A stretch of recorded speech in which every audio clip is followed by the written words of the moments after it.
В Туркменистане предлагают короновать президента, а семью Бердымухамедовых называть вечными шахами. Об этом в своей песне спела народная артистка Джамал Сапарова. Собеседники Азатлыка считают, что инициатива могла быть спущена сверху. Сердар Бердымухамедов занимает пост президента с 2022 года, но титулами он пока не обзавелся.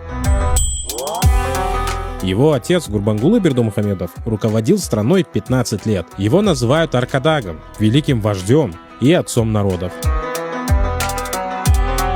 Усиливается влияние и других членов семьи. В 2024 году из тени вышла дочь Бердымухамедова Огулджахан Атабаева. Источники Азатлыка сообщили, что ее готовят к высоким должностям.